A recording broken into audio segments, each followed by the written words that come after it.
pleasure to be here. I wanted to thank Rick for allowing ASID a little bit of a platform to say hello and meet and greet you all here today. You've got some great speakers ahead of you. But first, so I get to introduce a few people. So I'm going to start. I'm very excited because I get to invite my boss up to the stage. So this is Pamela Barthold. So Pam is a successful corporate executive turned highly recognized and award-winning principal designer and owner of Pazam Interior Design. Her success continues to grow as she's now ASID's California Orange County chapter president. So Pam is going to share a little bit with you, a brief synopsis on her journey and how students can benefit from belonging to ASID as you explore your career in interior design. So without further ado, welcome Pam Barthold. Thank you. Thank you. I'll just be very quick because I know we don't have much time. I'll give you, she asked me to give a, I don't need a mic, I don't think. Do you, everyone can hear me? It'll help with the oh, well? recording. Yeah. All right. Sorry about that. That's okay, sorry. Can you hear me? Is it even on? Okay. So I'll be very quick because I know you have a lot of great speakers. So she asked me to give you a quick little synopsis of my journey. I'm a Purdue University industrial design graduate. And after graduating from Purdue as an industrial designer is someone who designs products, cars, boats, toys, things like that. My first job was Hasbro. I designed My Little Pony and Gem. And then I was taken by Mattel. They took the top 8 people, and I was one of them, to basically reinvent Barbie. And so I left there. They doubled my salary to get to Mattel. I then was at Mattel and I did the Magical Mansion. I did a lot of the plastic toys, which are the toys that go in the houses and things like that. And I reinvented Barbie. So we went from the different products that were different boxes, which were not a branded look. So that was very important. So you had like a yellow box that was Sunshine Barbie. It was a blue box that was sort of, you know, Dream Barbie. And we basically created a Pantone Barbie pink, which you see today, which is very similar to that sofa. And we created a branded look. So that increased value. So if you walked into Target and you went down Target, everything was the sea of pink. So I got 7 promotions in 10 years by basically focusing on the next position and journeying myself towards that position. And that then led me to going to 3 positions from the top, which I then created Barbie licensing, because believe it or not, there was not any licensed product. I know it's surprising, right? Because now it's everywhere. So what I had done was a lawyer brought me in and said, someone's doing something bad to Barbie. We need to figure out how to keep it within Mattel. So what I had done is went from 0 licensees to 500 licensees in 1 year, creating Barbie style guides to direct the different licensees. And we went from $1 million brand to $1 billion brand in 1 year. Then I left Mattel, because that's a lot. And I was raising my children, and a preschool at the time that my children were there had asked me to design. And so my whole theory, my whole thought in the world is, if someone asks you to do something, let's try it. Why not, right? So they asked me to design the preschool, and it was Beach Babies. Beach Babies is one of the highest level places for the children in preschool in Manhattan Beach. So I designed one, they asked me to do another one, I designed 3, so consecutively. Then the homes in, or the parents that were there, they asked me to design their homes. So then I started designing the homes for the high-end homes in Manhattan Beach. And so that's how I really started designing homes and becoming an interior designer. The next level I got to was an architect saw me, and he was a very top-level architect. His name, he was in LA, and he asked me to come aboard. I said I would only temporarily come aboard. So I went and designed for him, and we were designing high-end homes that were in different locations, like the Hamptons and Italy and Miami and things of that nature. And during that time, I learned what was called drop ship. And drop ship is when you purchase products, from different places like Italy and other things, and you have them dropped to a receiver in close to where you're going to be installing them. From that, I took that theory and I implemented that into my own business. So now I design all around the country with that theory. So I don't technically go to a lot of my clients' homes across the country. What I do is I design here in LA, and I have projects in Miami. I have them in Michigan, Philadelphia, Florida, with that theory. So that's basically where my journey has come. So then I have now, again, my company, Pazam Designs, is basically a worldwide company that designs across the country. Now, again, ASID is what the next thing I'll be talking about. I became the ASID president, and it's a wonderful organization. Jeanette has been your rep. She's a great resource for you all to go to. She will basically introduce you to ASID, and what it does is it helps you get acclimated to the world of interior design. We offer many things for students. Right now, ASID National has, I don't know if you had seen it, but they have a contest that you can win. And if you enter, February 15th is the deadline. If you enter to win and you win, you will have many different opportunities with the national organization. We will be having the big convention here in LA this year, which is really amazing. It was in Miami last year, so it's a wonderful opportunity again to get your face and your name, and if you have a company that you're going to be starting out there. But if you win, then they will be doing a whole presentation with you at Gather. ASID Orange County chapter, they also offer you an opportunity to have a contest, which is closer to September, and then you're going to be shown in our gala. And so that's another opportunity. We have a student that came to us, and she was on our board this year, first time out student, and she's doing remarkable things.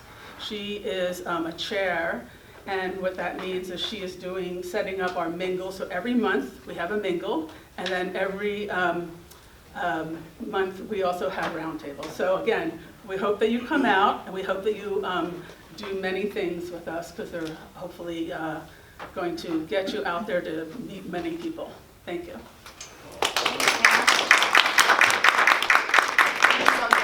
So Pam is a wealth of knowledge, as you hear from her story, and I hope and encourage you to join us at any of our ASID events so that you can benefit from her knowledge and be introduced to many people like the people I'm about to introduce today. So, well, without further ado, let's get started with this party, right? So I get to now introduce our host for today, Mr. Rick Campos. So Rick, you may not know, but he is a graduate of Interior Designers Institute, and he is a professional interior designer. He's a consultant and a professional podcaster with over 15 years of experience in the design industry. In 2018, Rick launched Design Biz Survival Guide. It's a podcast about life and business for interior design professionals with the intention of informing and inspiring the design community. If you haven't listened to it, I encourage you to do so. It's very informative. He has since added freelance consulting to his repertoire. Rick currently and proudly serves as communication chair for the Southern California chapter of NKBA, and if you're not a member there, you should become one. And is a past president of ASID California Orange County chapter, and has held numerous chair and positions on that board. So what do you say we get started here? Please join me in welcoming Mr. Rick Campos. Thank you. Everyone up. Give us 1 second to get situated. This.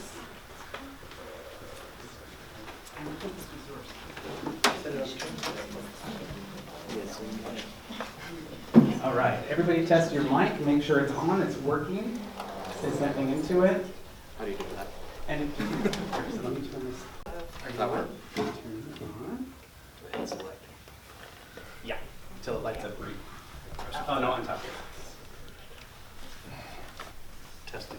Testing. Can you hear us? 1, 2, 3. Yeah. All right, perfect. I'm not sure if I'm going to use this chair or not. I'm probably just going to walk around and ask questions. Thank you for that introduction. I really appreciate it. We have more introductions. We're just going to go down the line. I'm going to have you guys do introductions of yourselves rather than read a long bio, because I want to start by each of you introducing yourselves and kind of telling us what it is that you're doing right now, like what your career is at the moment. And then we're going to go backwards a little bit and talk about how you got there. We're going to talk about the journey. Does that sound good? Yep. All right. John, I'm going to start with you. I'm John Henry, designer. Been in the business 22 years. Currently based in Costa Mesa. Working on residential projects in Miami, or not Miami, sorry, Florida. Better wish it was Miami. Idaho, local, and I don't know what else. Yeah. All right. So residential designer, you and your own firm. Yes, yes. Perfect. All right, yes. great. All right, I guess I'm next. Hi, everyone. I hope Closer. you can hear me. There you go. Okay, all right. So my name is Chidimma Abuka. I, also went to IDI, same with everyone else here. I currently work as a strategist at Bachelor. I work based out of the Newport Beach office here, but I also work in the LA office as well. Perfect. Hi, I'm Robert. I came to school, I think I was here, 5 years ago, and last year started my own firm. Perfect. Yeah, we were all trying to do the math, trying to figure out when we were here. It's kind of, as soon as you leave, you just forget, like time changes. It's like a warp. Yeah, it's been a hot minute. Yeah. Well, our goal tonight is just to kind of have this conversation and talk about the path in which they've all gone on for design. As you can see, they all kind of do something a little bit different in the industry, but we're going to talk about how IDI kind of influenced that career path and some experiences that they had along the way. So the first question I want to ask you guys each is, what prompted you to pursue a formal education in design? Now, naturally, there's plenty of people out there doing design that do not go to design school, but something told you in your mind, I need to pursue a formal education in design. What prompted that? Sheldon. You were forced. I was John and I required have a to. history. They don't know your story, though I do. So I kind of fell into design, and one of the caveats for my job was I had to go to school, and I'm not a big school person, so I fought tooth and nail, and I took a class at Saddleback, Learning Tree, IVC, everywhere, and eventually was like I needed a program that would give me a degree so I could stop the loop of consistently taking the same intro to interior design class. And so I came to IDI because it was the best in the area and still is, and eventually got a degree in design.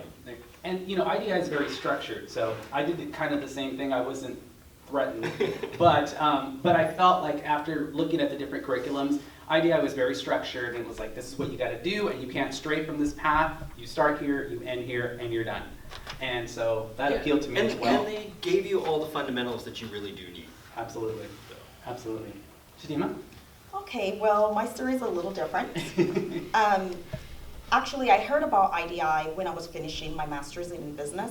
And like most people will say, how did I get into design? I used to play with my house, a color, or whatever. That did not happen to me. I grew up in Nigeria, and we just don't do that. You just leave things the way your parents left them. Because there's other things you need to be doing, like your homework, or studying, or something. So when I was finishing my thesis at Concordia University, my husband, knowing how I always enjoy being creative and analytical, and I had swung through the pendulums of analytical and creative, he saw that danger. She's about to finish her master's. What's gonna happen to her? She's gonna start looking for something else. So he started showing me the postcard. Do you guys remember getting a postcard? Yes. We all got it in the mail. Well, he started giving me the postcards that was being sent, and I threw in the trash, and I thought, I am in the middle of my thesis. I cannot think of this. And he's like, okay, whatever, just giving you something to think about as you're finishing this up. Well, he did that a couple of times, and then I got to an agreement. I said, I'm working for Movado Group Inc., which is the watch manufacturer, Swiss company. And I said, you know what, if nothing has changed, then I'll look at this thing that you're talking about. And he was like, just fill out, it's a certificate. They have a certificate thing. So anyway, so that was the deal. So needless to say, I lost the bet. Right when I thought I would just try this out because something fun to do in between the time that I'm like having this master's degree simulate in my brain, it may be something fun that I needed to do, and swing towards the creative part a little bit from the analytical that I just finished. I took the certificate and all of us got sucked in.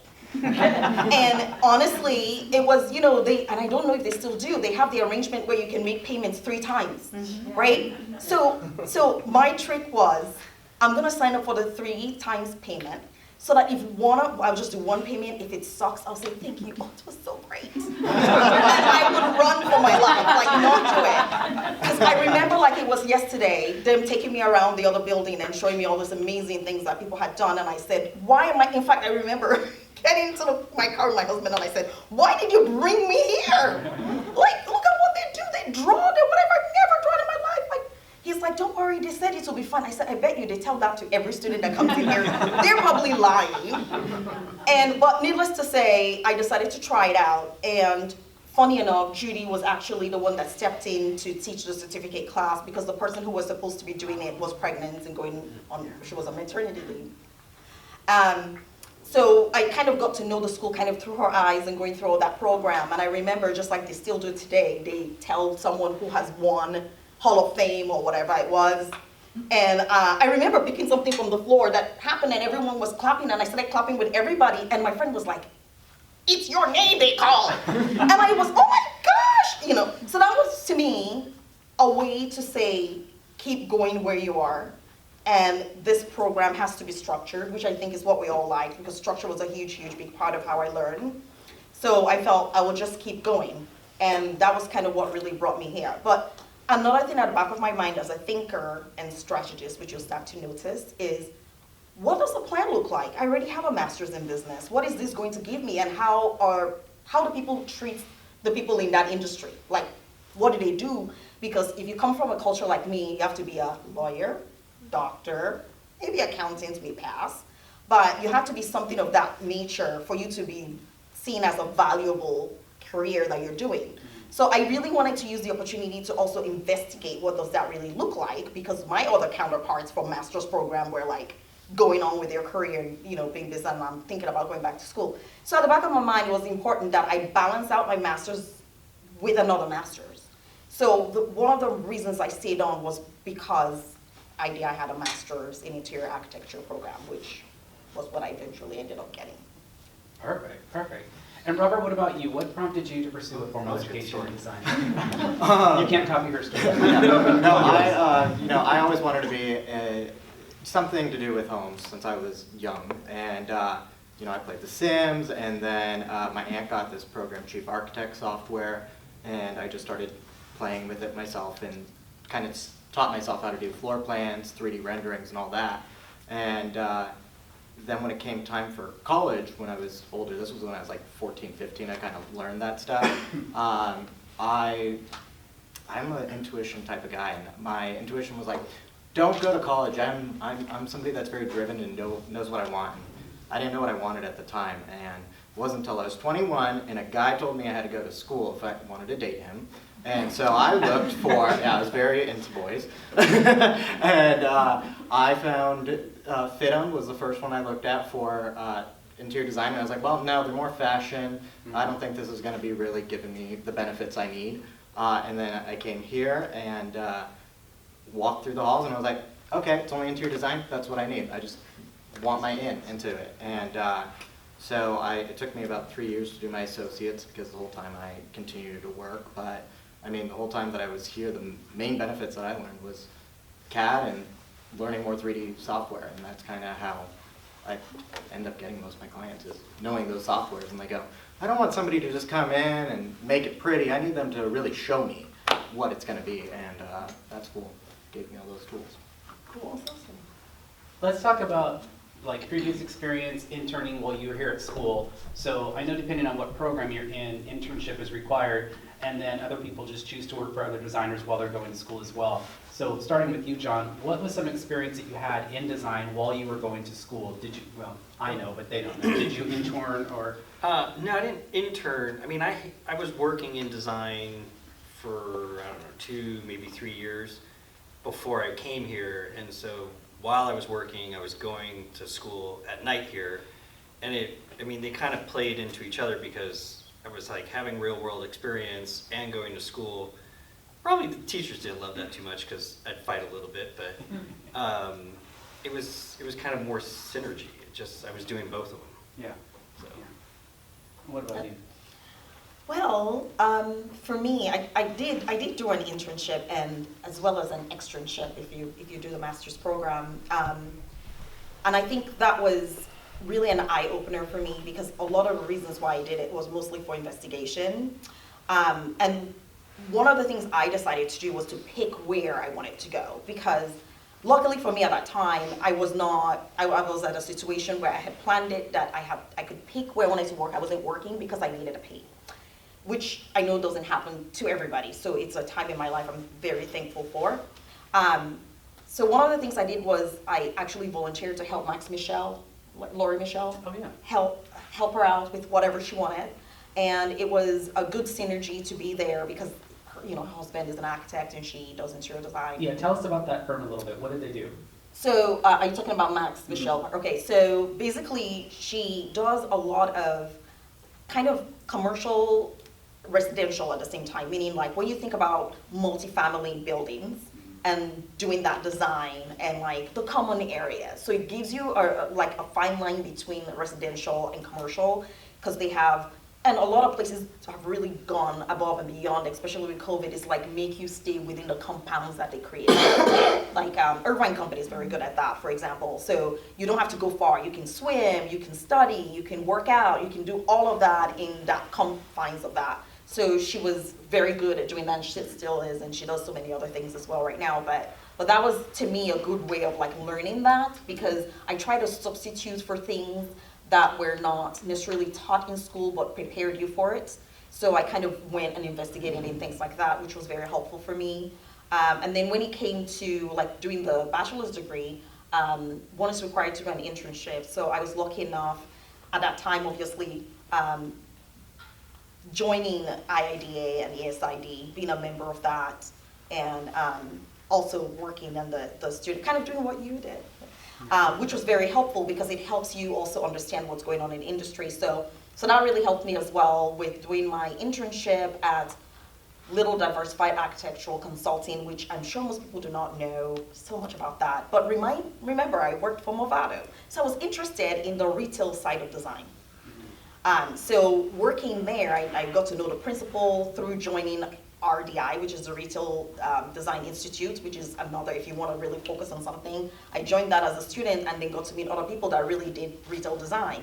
And when you work for a firm like I was, sometimes they'll do a department store and redesign it. Well, I go behind the scenes and actually use these fixtures that they designed. And I'm really beginning to think like, did the person fall asleep when they were designing it? Because either the lights, because remember I did watches, merchandising, and training for Movado, so my clients were Saks, Macy's, Nordstrom's, whatever, and I will go and they'll do it.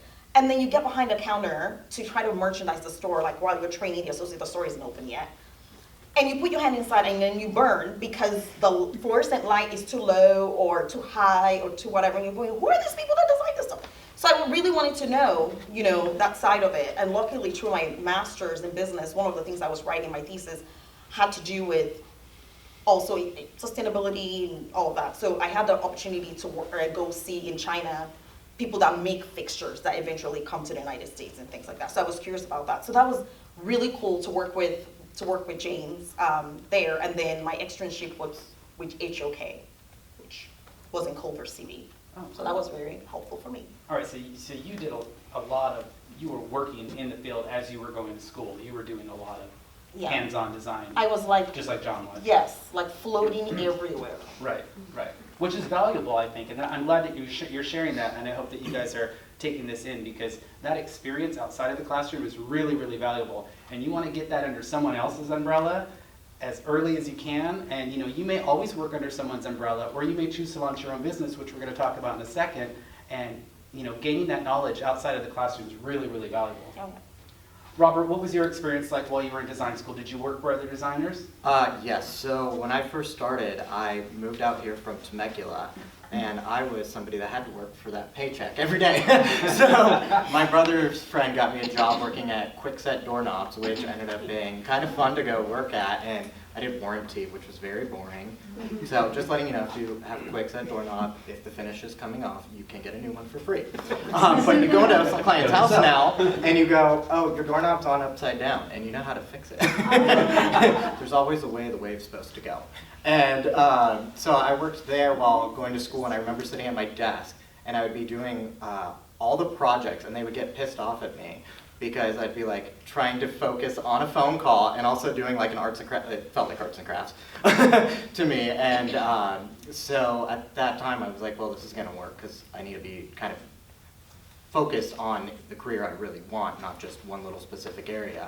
So I just kind of used connections and meeting people while moving out here, and stumbled across Mark Pridmore Designs, and looked at the furniture and said, wow, this is not my style. There is rhinestones on everything, but there's money in this. So if I got to make a paycheck, this is going to be the way to go. So I went in there not really knowing anything yet. I was still, I think, in certificate. And he was like, oh, well, we use Illustrator to do our floor plans. I was like, yeah, I know how to do that. I had no clue. So I just used friends to teach me how to do it, because I think I don't know if you guys offer it now, but at the time they didn't offer Illustrator, so I just kind of taught myself, kind of guessed it, and I was like, well, it's kind of similar to using another program. Oh, always. Not now. Actually, sometimes still. So I did that for a while, and then I think for 2 years, and then while I was in school working with him, I took a break for a while because we had a speaker come in, Judy, from Lighting Innovations, and I just had a connection with her right away, and she said she was hiring, and I was like, well, I need to know how to do lighting design, and I'm not taking the lighting class yet, but might as well know it in the real world. So went in with an interview for her. Next thing I knew, I was picking up sand from her showroom because she did like a show. And I was like, well, I'm not going to learn any lighting, I guess. Took a while. When I worked for her and Mark, the whole thing was, whenever I got spare time, I would like to merchandise. And so later on in life, I ended up going back and re-merchandising their stores all the time for them. And so while doing lighting, I said, get it on your resume, 1 year, that's all you need. So I worked for her for a year, then another friend stumbled into, worked for Catalina Island Company, which was working with the Wrigley family. So he was like, we work with the Wrigley family up front. I was like, I need that on my resume, let's do it. Yes, please. So my first assignment was working, and they're doing a cabinet design for the Catalina Flyers out of Long Beach. And they kept presenting them, the Wrigleys, this cabinet, and they were like, they don't like it. Can you just come up with something? So I looked, and I asked my friend, I was like, well, what do they like? And they're like, oh, they love this guy, Jeff Gillen, who does all the restoration hardware stores. So I was like, okay, make it look like the front of a restoration store. Did that, and 2 weeks later, the head designer comes up like, they picked your cabinet, do you want to get hired on? I was like, okay. So quit all those jobs, worked there for about 2.5 years, and then when they started doing layoffs, and at the same time in my head, I kept telling, you need 2 years hospitality design, just get it on your resume, that's it. So right at the 2 years when they were doing layoffs, I came in, picked up my degree, and found one person that was doing residential, because I knew, I was like, I don't want to go to a firm. I always knew, a firm's not probably for me. So I found a designer over in San Juan, who's now like my mom, and went into the showroom and said, oh my God, I don't like anything in here. How can I make this better? So I ended up working for her for 3 years, changing the whole showroom, and again, merchandising again. Now I still merchandise for her showroom now and then. And I just remember the first compliment was, they were gone for a week. I said to the other designer there, I said, we're moving every piece of furniture, not one thing staying where it is. Can't sell it yet, so, okay. So I moved it all around, and people started coming in the showroom for like 6 months, literally same customers, and we're like, oh my gosh, is there a new owner here? I love it, look at all this new stuff. I was like, oh my God, it's the same stuff. You're like, I'm pretty good at this. Yeah, so I ended up working for her for 3 years and then decided to move on and worked for Lindy Galloway. Sorry, I got into career all the way. It's always been career-based. And then I went and worked for Lindy Galloway for a while, for 5 months, to kind of understand how a firm would work. And after 5 months, I said, I think I'm ready for my own thing. Called my dad, went outside, said, should I do my own thing? I'm not happy here. And literally 10 minutes later, I got a call from a previous client I sold accessories to going, we're redoing a house. Can we get some of your input? And I was like, okay. And told her, I said, you know, what if I give you the 3D rendering? I know you say you want to keep all your furniture, but let me just show you what it could be.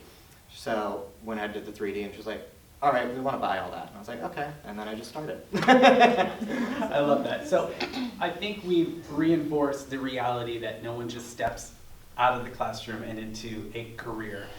Typically, there's a journey associated with that. Whether it's happening while you're in school or once you graduate, there's still, you know, you got to kiss some frogs. It takes some time. I'm wondering, what does your current career path look like? How does it differ now than what it looked like when you were in design school? So when you came to design school, you're like, I'm here to achieve X, Y, Z, and this is what my career is going to look like.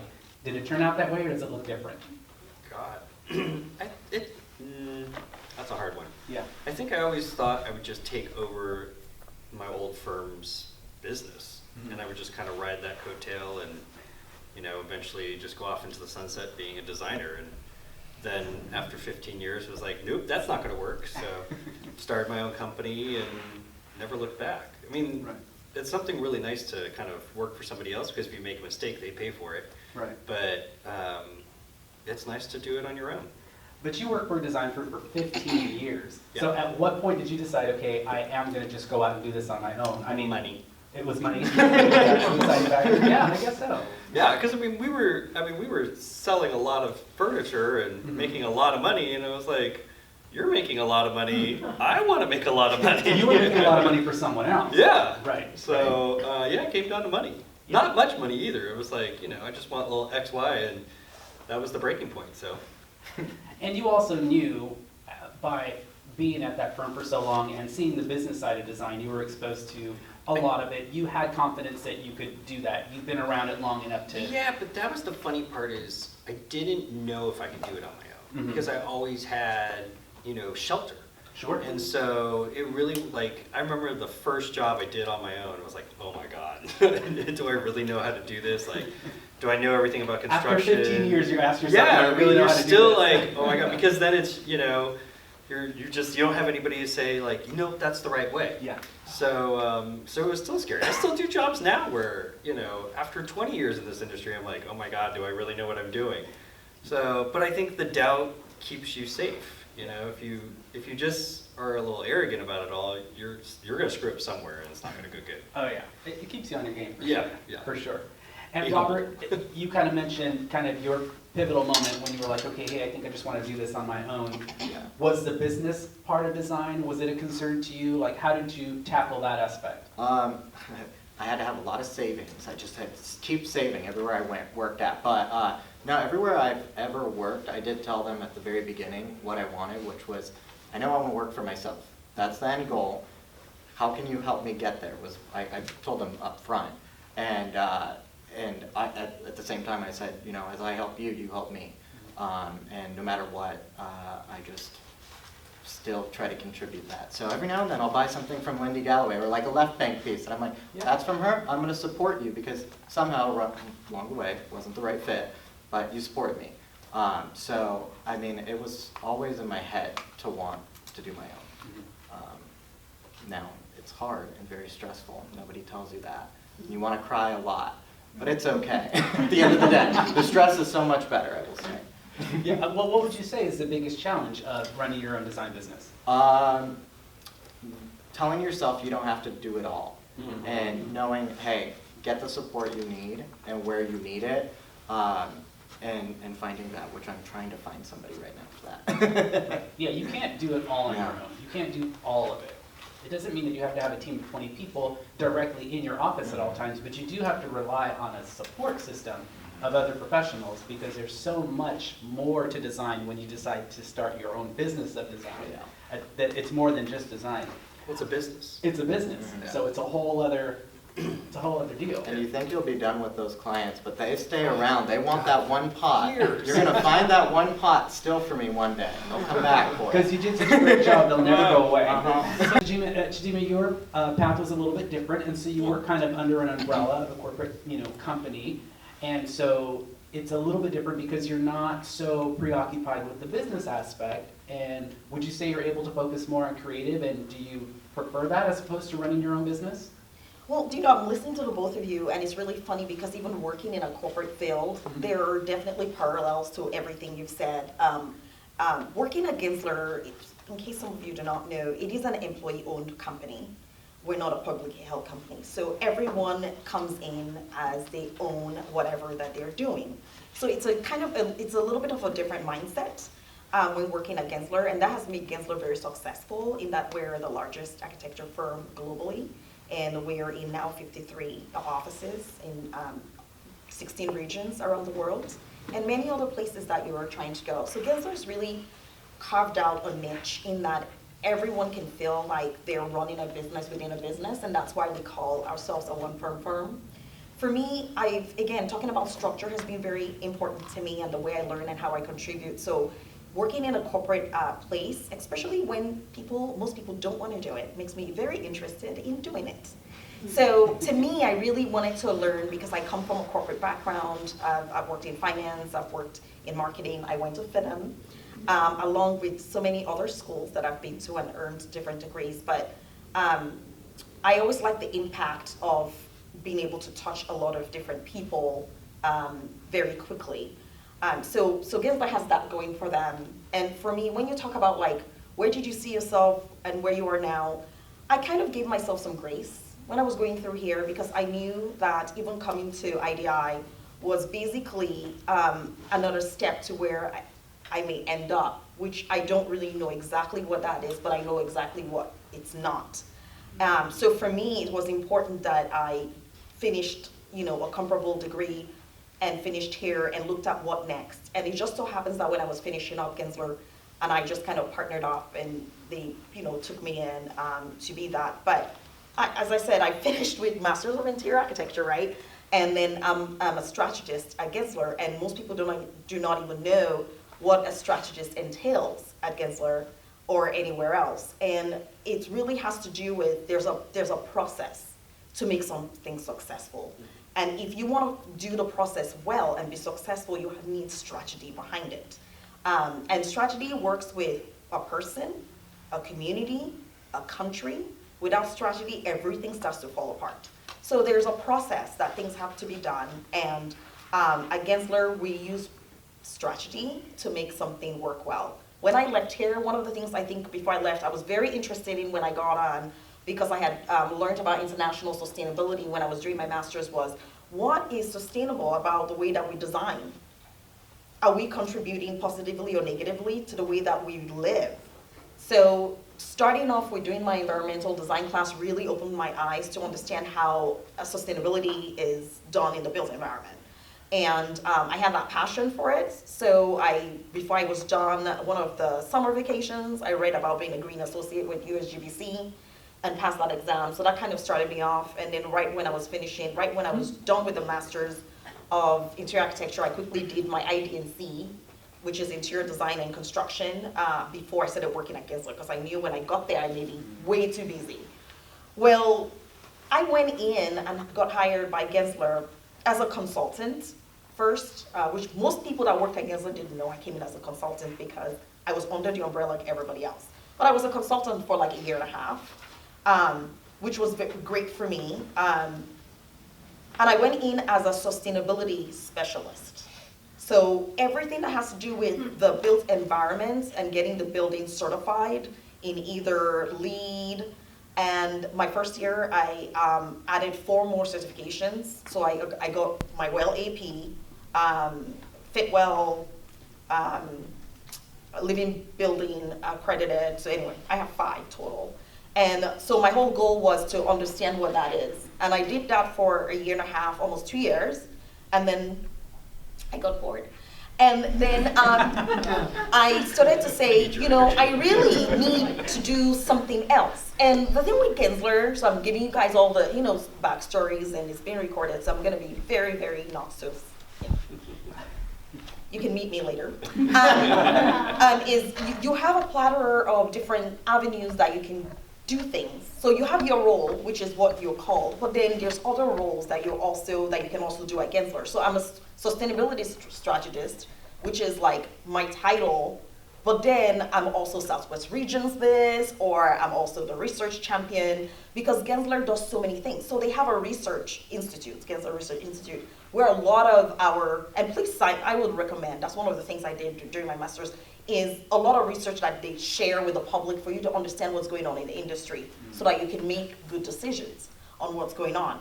And they do a lot of this research. So anyway, I kind of went in there, and then I said, okay, I'm bored, and I need to do something else. Why I show up in 2 offices, which is not very common. So I show up in the LA office, and I show up in the Newport office, and sometimes I go to the LA office as well.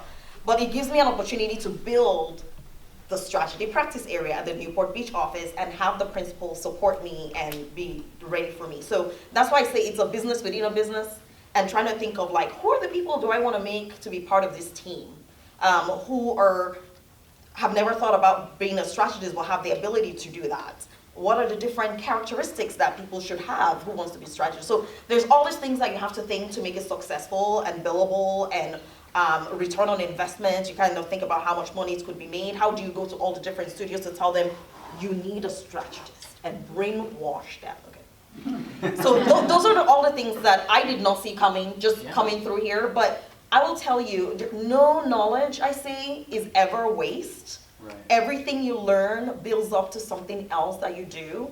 And I'm so glad about that. And I think that's part of the reason why I'm doing the education I'm doing now. So I understand, I'm sure all of you guys are students. I'm also students as well, but I guess we can talk about that later.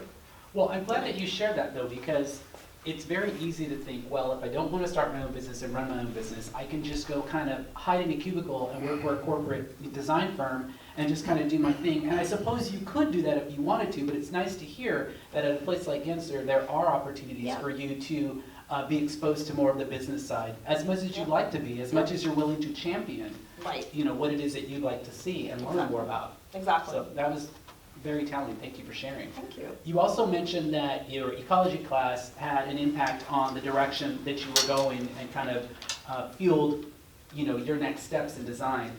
Guys, what class at IDI would you say had the biggest impact on your career path? Because I know right now you guys are all wondering, am I really going to use this? It's like calculus. But you do use it. CAD probably the most. CAD. Because I can actually I'm sketching CAD as I call it. Mind you, when I did IDI, we did hand drafting. And then CAD came along.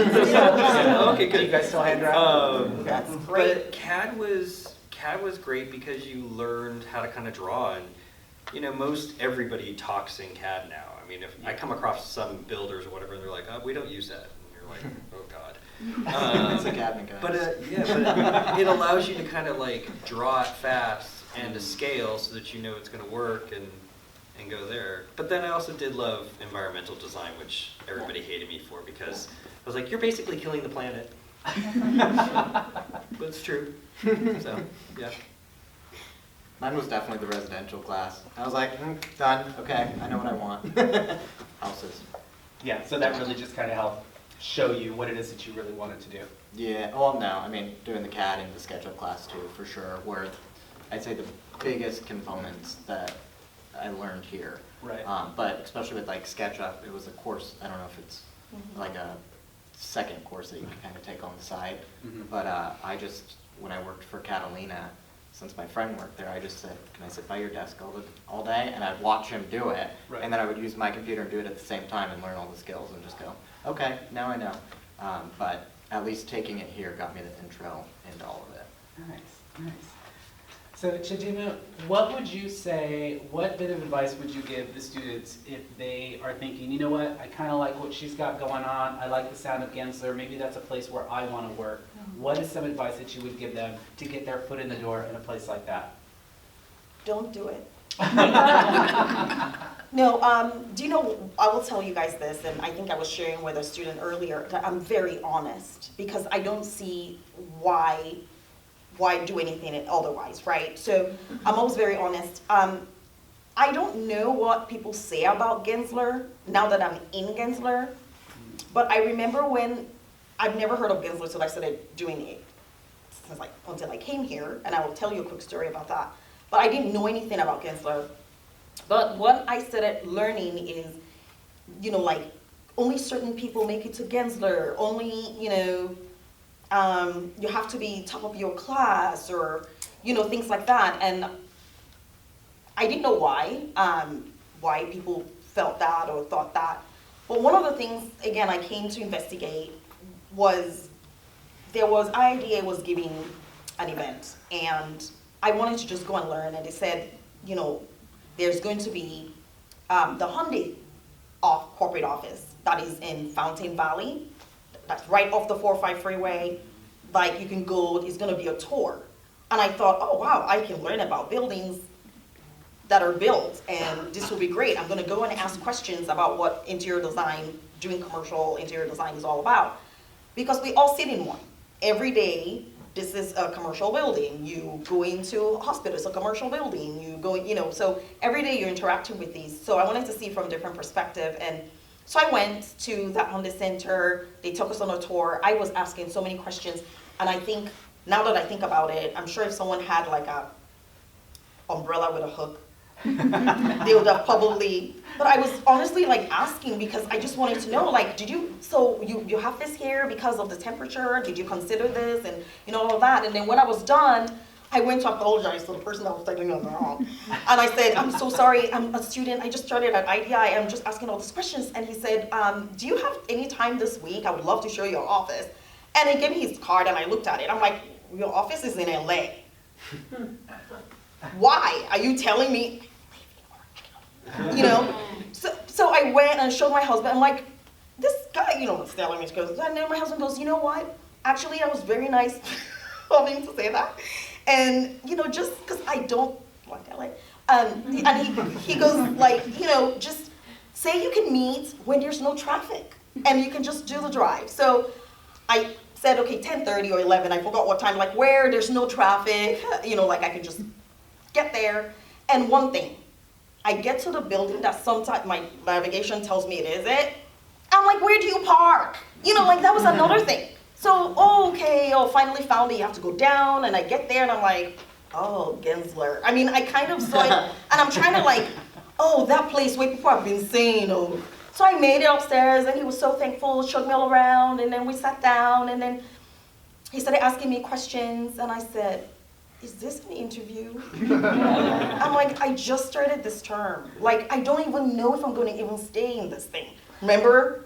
3 payments. So he said, well, okay, well, I just wanted, you know, just to let you show around. And I'm like, don't you guys have an office in Orange County?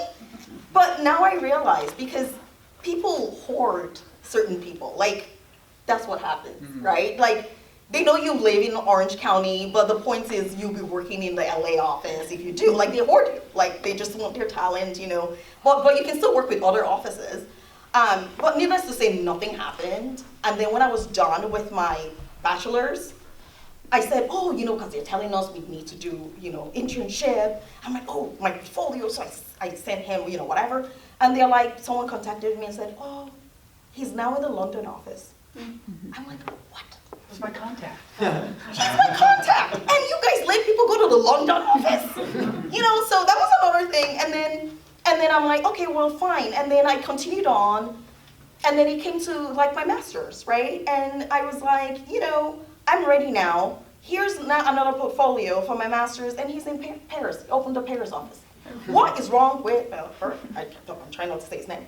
So anyway, needless to say, I just was like, okay, I guess that's what it is. But then I went to USGBC meeting and then met someone that worked at Gensler, and we just started talking about sustainability because that's what LEED, you know, and then the conversation came up about working at the Newport office, which was, it just worked out. I didn't think they were gonna hire anyone. I just finished my master's thesis presentation right here in August, and they wanted someone to start working. And remember, I said one of my personal goals was to do the IDNC.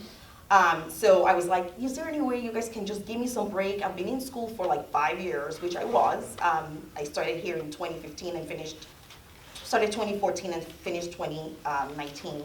And they said, yeah, we could understand, but you can start in December. And I thought people don't hire people. You know, that's also another thing, right? No one should hire anyone during the holiday season. But so anyway, needless to say, I did start in December, but then I did my exam in October and passed that. So it started me off, and I realized how important education is, and to keep wanting to learn in any way that you can. It could be formal education, not formal education, but nothing is a waste. So remember I told you guys I had my master's in, before I started here. So I've had the opportunity to now do my doctorate, which is what I'm doing right now at Pepperdine University. So it's to me, what I want to do goes further and beyond design. It pushes me to continue to push the envelope and kind of go where people are not. And I want to be able to have a voice for interior design, interior architecture in a doctoral level conversation and have a seat to the table for so many reasons. I'm female, I'm Black, I'm from another culture, I'm from another country. There's so many of that is not there. So globally right now, we're 4.4% of Black women globally that have their doctorate degree. I want to be able to help other people, inspire other people, scare other people that that is not right, and that we need to give people that opportunity to do that. So design is part of how we change the world, and there's so many ways to change the world, and I want to have different lenses, different perspective, and I think that's part of the reason why I look back now and go, that's why I didn't want to do one thing. Working at Gensler gives me a global perspective, that's one thing, but also it gives me the opportunity to talk to other people. I can just dial a number from my computer and talk to someone in another country and hear from them what's actually going on, because we get really siloed in the United States. That's just how we think just here, but there's so much going on outside of here. So to me, that was all part of it when I look back in why am I doing what I'm doing and why am I like looking at all these different things. It kind of boils down to this. So I am glad that that has brought me to this point of where I am. Right, it's a much bigger picture. Yeah, Much bigger. thankful for God's grace in getting there, because it's not easy working at Gensler and doing a doctoral program, and that's why I'm saying don't do it. And Robert, what advice would you give to the students if they wanted to come and work with you? I'm very scatterbrained, I'll tell you that. But literally the job is always changing. It's never, you can plan your day, and the next thing you know, you're gonna have a phone call that the plumbing doesn't work at that house all of a sudden. Mm-hmm. And okay, I guess I'm gonna come look at it and figure it out. Or I'm gonna call now the plumbing people and tell them, hey, you gave us the wrong valve. You need to pay to open up their wall again because they just tiled. You need to prepare for anything. Yeah, you need to prepare, and you can prepare as much as possible, but no matter what, I think every day ends up being a little bit different than what you plan. Yeah. And we talked about structure earlier, and as much as we value it, it's just not the reality of design all the time. All the time. You know, there's only so much you can control. Mm-hmm. John, would you agree with that? Oh yeah, design's a mess. Oh, and you're always probably changing your mind too sometimes. Like you're like, at least for me, I sell a client something, and then next thing I know, I'm like, you know what? I want this instead. And then I change it on them, and they're like, yeah, I like that more. And I was like, me too. Design's an evolution. Changing, yeah. Yeah, that's it. Well said. And you're allowed to change your mind. Yeah. Yeah, it's not a science. No. It's an art. No. Yeah, for sure. And I always contribute to my clients when I tell them they need a new lamp, even though they bought it a year ago, is I say, well, give it. Facebook Marketplace is great. I'll sell it for you. I'll make it easy. Or do you have a kid? I'm sure they would like that nice lamp. So last question, and then we'll open it up to you guys to ask questions. Chidimma, you brought up the continued education aspect. Gentlemen, what is your advice on continued education? What type of continued education have you pursued since graduating to help, supplement the growth of your business? Travel. Travel, that's huge. It's my version of education. It's huge. You have to see what's out there. Absolutely. Just like Chidimma says, there's so many other parts of the world. Go see how they live, how they design, what they're interacting with every day, and absorb it and bring it back and try to implement it. Yeah, and especially in the luxury market, but not just in the luxury market. Just everything. Yeah, I mean, I was just in Cape Town, and I went to the MoCA Museum that was down there, and they had retrofitted a grain silo into a museum and carved out the interior of this grain silo, and it was just amazing. That blew your mind. But there's so many parts to it. It's just because A is A doesn't mean it needs to stay A. So it's okay, change something else. And the hotel that was attached to it, the windows wall look like vintage lanterns. And so it's it's just not something you're gonna see in Newport. Right, You know, yeah, so it's inspiration comes from Yeah, everywhere. and then you come up with it, and your clients are like, wow, that's amazing. And you're like, yeah, I know. Thank you very much. Yeah, travel as much as you can, as soon as you can. See It's the something world. that I did not do, and I regret it. I'm making up for it now, but it would have been, it would have helped me a lot more when I was designing, for sure, being exposed to all of that. I was gonna say, does Dawn still do the travel? I don't know, to Italy, can you see that? I It sounded did, really I went, cool. it was, since he's not doing it, I'm not gonna tell you all about it. Wonderful, delicious. Yeah, it was amazing. That definitely changed a lot of things, Dawn, seriously. And then, funny enough, when you're doing a doctoral program, or master's program, you have to travel. You have to travel to abroad. There's always an international travel and a domestic one. And, I look at Dawn's here because we don't really have an official one as my way of traveling within this program. And then when I did my master's in business, we went to Shanghai, China. And then this time around, went to Egypt. So it's really interesting because I really truly believe every program should have a travel thing. And that you don't just go because it's never vacation. And they told us that a million times. Sure. It's work. You're gonna write a paper, you're gonna analyze something, you're gonna, whatever it is. But it changes the way you look at something, because when we went, we were looking at political, education, climate, culture, how people live, not just reading about, but go and watch and see as we're going, because you were going to write about it and do research to back it up. So you just see it from a different, and then you can and go on holiday, which will be a whole different perspective too. Go back. But if it's work, you can write it off. Only during your business. Robert, what are your thoughts on continued education? I am a firm believer of YouTube. I love it. I don't like reading, so I love watching somebody do something and go, okay, how did they do it? Or listening to them and just having a little bit of some type of, I'm not very imaginative when it comes to reading. With me and reading, it's more I'm dyslexic, and I go, words went everywhere, so I just need somebody to show it. It just depends on how you feel you can educate yourself the best, and mine's YouTube. Perfect. That's great. Well, guys, thanks a million. I want to open it up to the floor. Does anybody have any questions for the panel that maybe we didn't cover during our discussion? Right in the front there. And actually, if you want to talk into the microphone, because we're recording, so no cuss words. Thank you for presenting to us. Have any of you taken the IDEX exam, and do you think it's worth doing? I haven't taken it. As you can see, I analyzed a lot of things. And for me, that was in my path. I wanted to do something, I wanted to have a degree that it didn't matter what industry I was talking to, I could talk to. So, however, remember how I told you Gensler has roles? One of the things that we just recently did about a year ago was there's a champion for NCIDQ and IDEX and all of that, and champion for credentialing, which is my part, and then there's someone who champions architecture licensure. So one of the things, I'm saying this in two folds, in that being on the board for IDA now, it's one of the things that we usually have professional development for members to come, or non-members as well, to come and hear about it. So there's going to be something coming up in March where people can just hear about the exam, what it entails, because it's so overwhelming and so confusing. It's one of the things that I thought about maybe doing, but something else has drawn me more to the doctoral program education, kind of thing.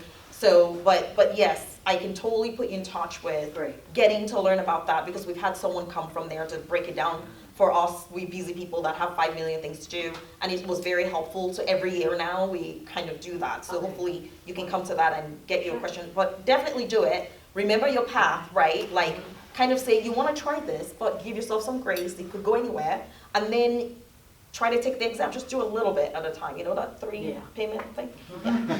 Just do a little bit at a time and say, I'm just gonna do this much of the exam. Just do the California one, and then maybe I'll do the national one, which is the NCNEQ. Okay. So maybe do the CID first. Or, Okay, yeah, great, thank you.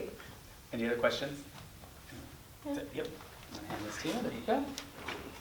Hi, thank you for coming. My question is more regarding your guys' business now. How do you handle someone who wants to negotiate your terms?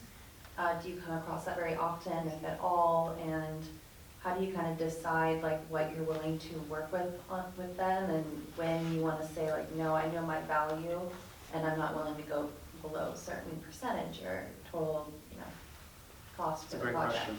Great question.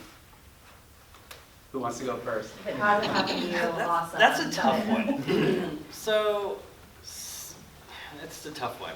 I've only had that happen maybe twice. Once was from a client that I'd worked with for a number of years, and we kind of finagled a deal where he was happy and I was happy. Or maybe a second set of books. No. But you don't know. The one thing I learned early on is don't discount yourself.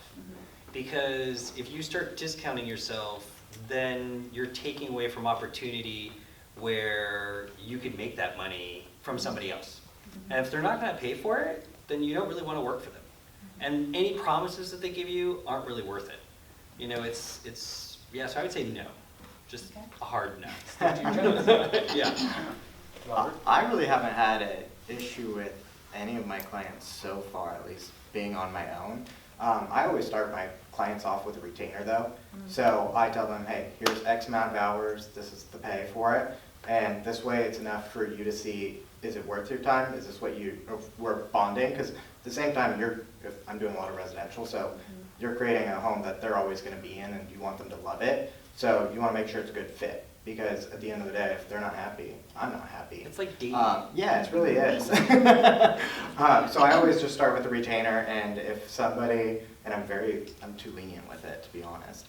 But I literally just think to myself, I'm not getting along with you all of a sudden. I go, here's your hours. You want to pay more or you don't? And then that's the end or not. And it usually is never the end though, because you kind of learn with them. Yeah.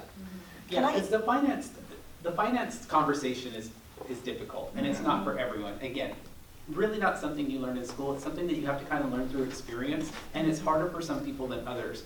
But to John's point, you really have to stick to your guns, establish a pricing structure, and stick to it. And it shouldn't be negotiable. And don't second guess yourself. And don't second guess yourself. You're worth it completely, and somebody's going to pay it. So the moment you go backwards, that's gonna that's gonna be the standard for the rest of the job.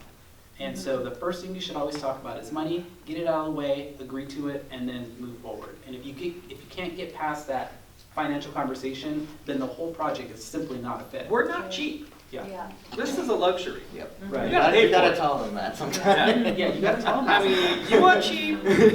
Go retail. Go do something else. Right. no, not retail. Well, But like go to Kmart or something. I'll answer the question a little bit from just corporate. I always believed that you can run a residential business with a corporate mind. And what I mean by that is look at how people run corporations and run your business that way.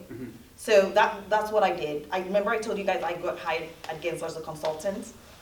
Why did I do that? Because I proposed with a corporate mind, and that was my negotiation with them. So just because someone isn't really necessarily in the residential industry does not mean that you cannot show them your portfolio that way. And you'll see a lot of corporations do that. So just learn how corporate people do it. That's what I did. And then that was how I ran my consulting business before I got, moved into the employee part of Gensler. So, but that's not something I can answer very quickly. But there's, again, process, structure. They're not seeing one amount per hour. They're seeing a complete project. And like Gensler doesn't go, here's how much this person, you're paying this person. No, you're looking at a whole project fee. And then how we divide that project fee, you don't need to know what that is. And just keep that in mind as you're moving forward in residential design. And one of the things, by the way, I forgot about this, I was doing, because I already had a master's in business, was I was helping designers at ASID to help them in the business part of work for them. Because I was terrified in like people running a business in a way that when I come aboard, people will say, well, that other person didn't do it that way. And that they don't have that business knowledge. So I was able to, finagle them with this. So to me, I came in like, how can I help you structure your business? Because I can help you with that. And remember, I didn't have to work. So I was just like, yes, you can pay me something, but it's more important. You're representing me. I'm going to graduate. Does that make sense? So I wanted everyone to have a business savvy knowledge of how to market themselves and how to make themselves be professional as possible, even in residential. That was so important to me. And I'm so thankful for the few designers that trusted me to do that. That corporate mindset advice is good advice because you do have to learn to take the emotion out of it, and sometimes it's difficult. And so if you kind of, what would Chidimma do? That corporate mindset, because it happens all day long. I agree. To your point, in a corporate setting, the budget is what it is. It's not negotiable. Do you want to do it? Yes or no? You This don't is what it negotiate costs. with your doctor. Right. Yep. Yeah. Can I get the $9.95 heart transplant? You really want the $9.95 heart transplant? Who else has questions? Here. And then you're next. Hello, I'm Duke. I'm in the AA program. You guys all mentioned that you guys worked in the industry while in school. So I just wanted to see if you guys have any advice on like where to look to do, because I wanted to do the same. So what kind of advice on like where to look for those careers to work while in school? Because from what I've looked at, a lot of them require like doing the last year or like in your BA program or something. So I wanted to see if you guys have any experience with that. Join ASID student and come to our events. Sorry, I had to say that. That's a great way. But it is good because, as being part of ASID, it gives you a great in to meet other people in the industry, and you're kind of like in the club. So, you may not meet all the qualifications, but they're like, oh, well, okay, you're at an ASID event, I'm ASID, like, sure. Yeah, you're kind of saying, I'm willing to show up. Yeah. Anyone else? It depends, what are you looking to do? I guess more like commercial design. Gotcha.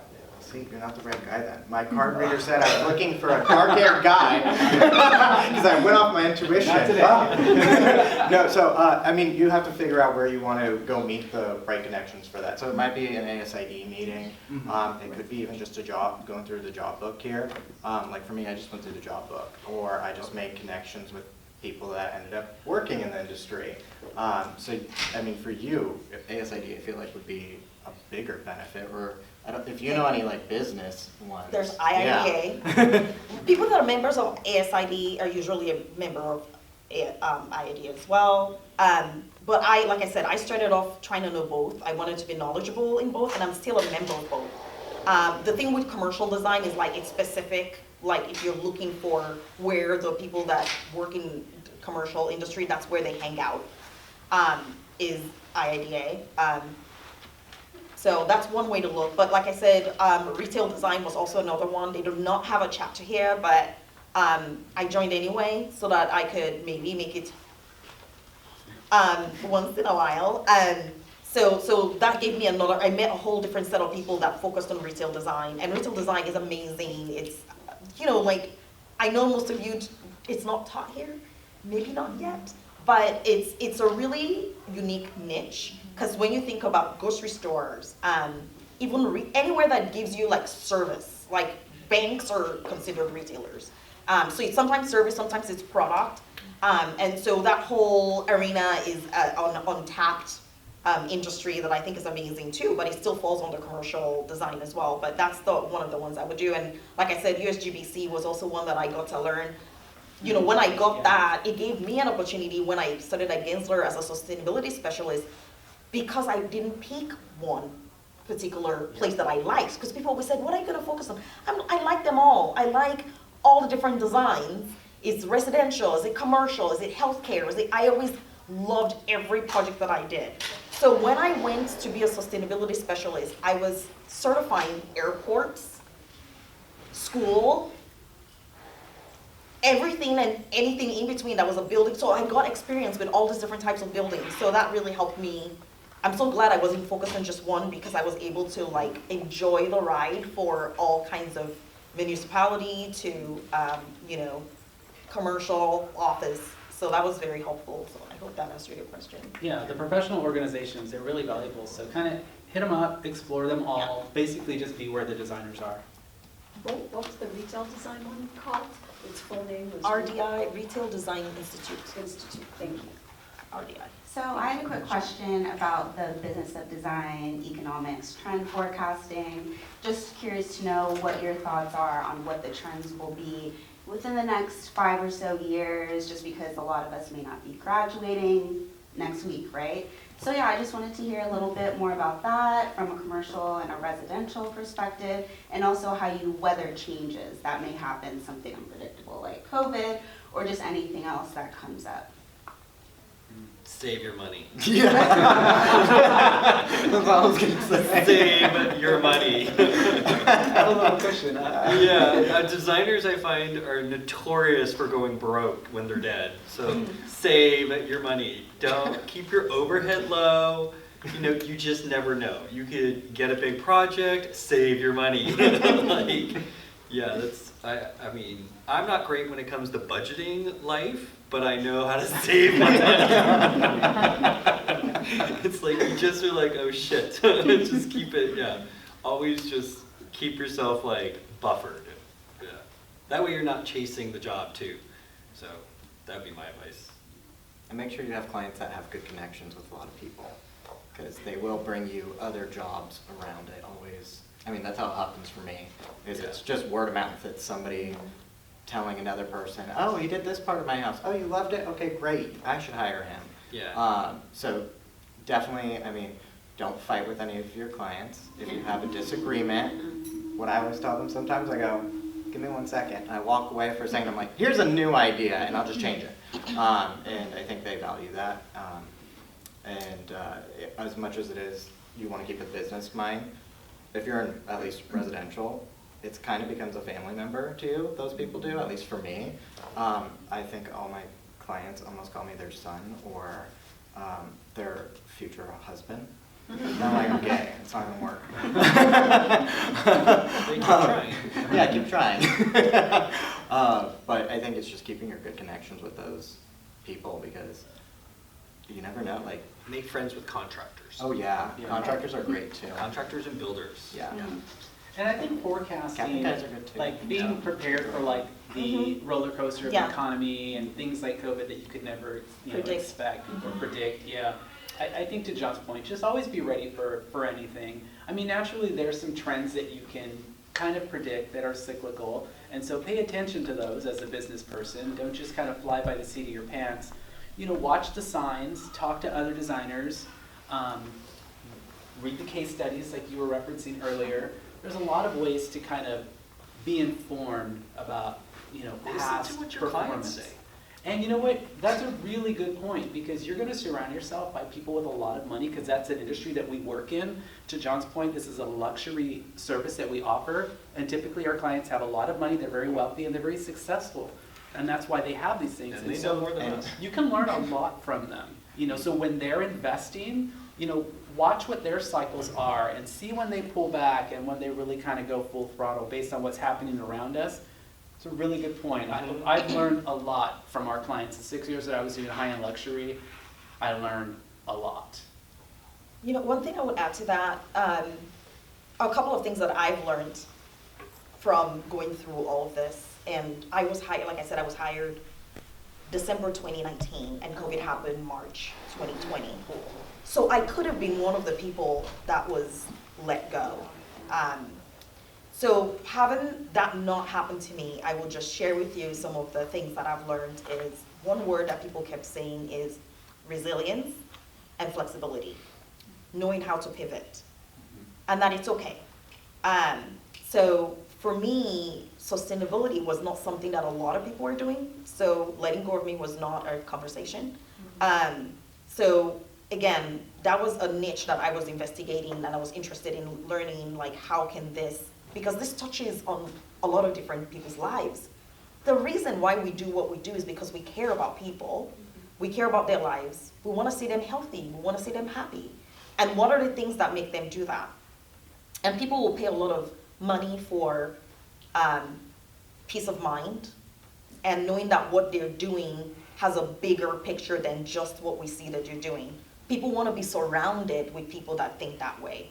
So I would say, keep that personally, like, how do you make yourself flexible, being able to pivot and relevant? And that could mean different things, like you can keep in your back pocket or write things that are, do Venn diagrams, which I do, like that tells the story about, I sent you one, but like Venn diagrams that says, because even for me to, on a different note, like to even pick a dissertation topic, there's all these different aspects of my life. So you have to think about yourself. If you were to draw this in a diagram, what would that look like? Because you may want to go revisit, whoever you were in this situation. So I think just knowing what you're made of, what are your character, makes you flexible and malleable and being able to pivot. And also, Gensler puts out we just released the 2023 Forward, which is like looking into the future of what is people have already done the research. People have spent so much money and time. ASID has forecasting. IDI has forecasting. People have already put so much time and effort into this. And at Gensler, you can walk in at any time and ask for the book. It's like sitting right by our receptionist office. It's like thick. So it's divided into 4 different parts. CDs, we divided into cities, municipality, something like that. And you can just read and see what's happening. Even if you're not in commercial design, take that information. Something may spark something else in you that makes you go, wow, I've never thought about that, And so I just want to encourage you, like there's ways around, because it's going to happen, it's going to happen, it's just bound to happen. So how are you going to prepare for it? Knowledge. So that now Knowledge is what you know. Put the things you know, put the things you may need later, and just being good stewards of what you're giving.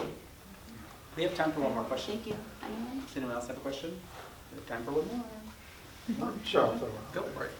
And then we'll get you and then we'll finish. Hi, I'm a student here at IDI, and one of the things that surprises me is that I'm actually not the oldest student here even. But I was curious, because I've seen a lot of people who are kind of career changers at this school, and is that a trend you're seeing from your side of things? And I guess, how do you see, what would your advice be to somebody who's kind of maybe had another career and they're trying to come into this a little bit on the later side? I came way later, but did you want to answer? I mean, honestly, it depends on who that person is and if they have a network, because they could be somebody that has a network of a lot of people that have a lot of money, so they're probably going to have they'll probably have a pretty house. So if this is somebody that had money, their house they probably did maybe by themselves, a friend's going to see it, they're going to go, oh, your house is beautiful. And they're like, well, I'm just going to do this for fun, and that becomes now their career path, and they've loved it. Or you can be somebody that is coming from another job and now trying to make this a career, but you don't have those connections. I'm going to say, learn SketchUp and learn CAD, because somebody's going to want to hire somebody that can draw. Because that's not what I want to do all the time. That's my little mental break, but not an everyday Those are thing. really valuable skills. So it just depends on who that person is and where they really do come from. Yeah. And if I may say, because I used to do a lecture for the certificate program every quarter, and that question would come up a lot, because we would introduce ourselves, we'd go around the room and everybody would talk about who they are, why they're there, maybe what they did in the past. And the room was usually divided. There was always a large group of people for whom design was a second career. And my advice to them is always to really acknowledge the skills that you've acquired in the past and leverage those skills a lot of people would ask me, well, I spent the last 12 years doing marketing, and now I want to be a designer. Do I have a chance? It's like, hell yeah, you have a chance. Like, marketing is a challenge for designers when they're running their own business. So you have a one-up in that regard. If you have experience in business, as we talked about, during this panel discussion, business can be a weakness for some designers when they launch their own business. So any past experience that you have that you can leverage going forward, just really lean into that, because you bring a lot to the table. People with sales experience, oh my gosh, people say, I did software sales. It's like, oh, please teach me how to sell. Like, it's my weakness. And meanwhile, someone's been doing it for 12 years and they think that they're at a disadvantage entering the design industry, when in fact, they've got one up on most of us because they can sell ice to an Eskimo. You know what I mean? Anybody want to add to that? Sorry, I just went for it. No, that's fine. That's fine. Okay, I just wanted to encourage everyone. Like, when I came, like I've shared before, it's. In fact, I'm calling this, if I finish this, Chidimma 5.0, because I can't even remember what career path I was by the time I started doing this. And it's not an age thing necessarily. It's just like how the things that you've accumulated to get you to here, and having someone that you can sit down with. It could be your career advisor or a mentor outside of even design.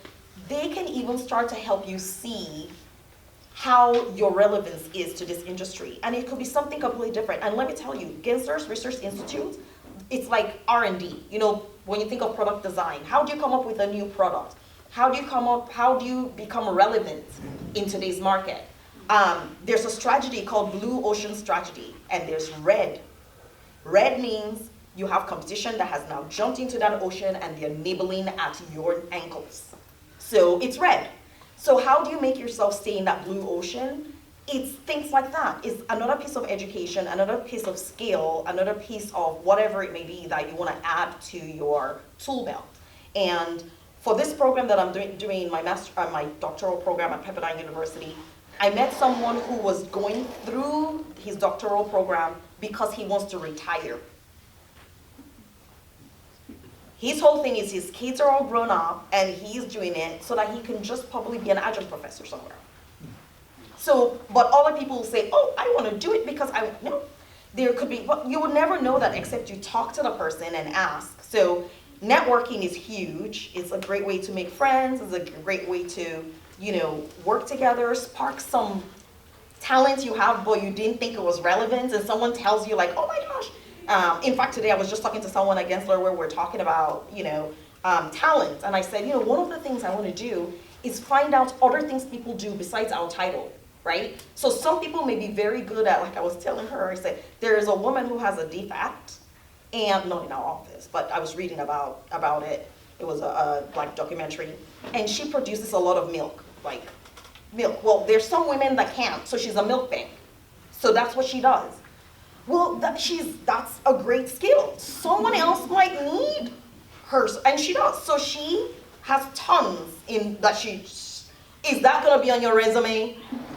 Probably not. So it's just good to know what everyone is good at. That someone may think is not relevant for business. I don't need to tell you that, But once you get to know them and you really care about their attributes, where we say bring your authentic self to work. That's what bringing your authentic self to work. Bring all you are, all you're wishing to be, even if you think it doesn't align with the values of the company you're working for, just share. Have a safe place that you can share that with people. You'll be surprised what you get back.